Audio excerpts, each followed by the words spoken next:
সালাম আলাইকুম।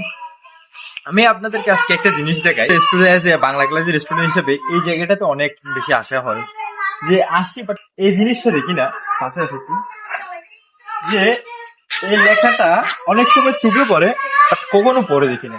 গণহত্যার সাক্ষ্য বহনকারী আম গাছ, সরকারি বাংলা কলেজের এরিয়াতে। এখানে ছিল একটি বিরাট আম গাছ, জার্সি করে মাথা রেখে পাকিস্তান সেনাবাহিনী ও তার সহযোগীরা ধরল ছুরি ও মুক্তিযোদ্ধাদের ও ধরে আনে মানুষের জবাই করা হতো। স্বাধীনতার পর আম গাছটির আশেপাশে ছড়িয়ে ছিড়িয়ে পড়ে থাকতো। দেখা গেছে মানুষের ক্ষত বিক্ষত মৃতদেহ, মাথার খুলি ও দেহ বিচ্ছিন্ন অঙ্গ প্রত্যঙ্গ, আর নারীদের ব্যবহৃত কাপড় চোপড়, ফিতা, জুতা, ভাঙ্গা চুড়ি, এরপরে চিরুনি ইত্যাদি। মরে যাওয়া এই আম গাছের শিকড় থেকে জন্ম নেয় বর্তমান আম গাছটি। একাত্তরে নিশ্চিন্ত ও নারী নির্যাতনের সাক্ষ্য বহন করে চলছে এই আম গাছটি।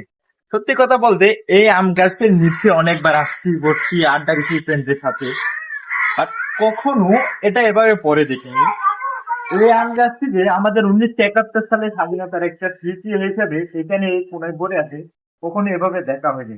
আজকে বিষয়টি দেখে একটা জিনিস অনুভব করলাম, যে স্বাধীনতা জিনিসটার প্রতি অনুভূতি কাজ করে।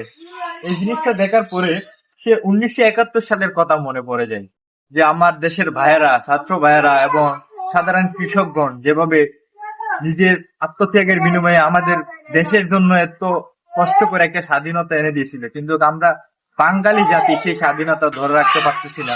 দিন দিন অধঃপতনের দিকে যাচ্ছে।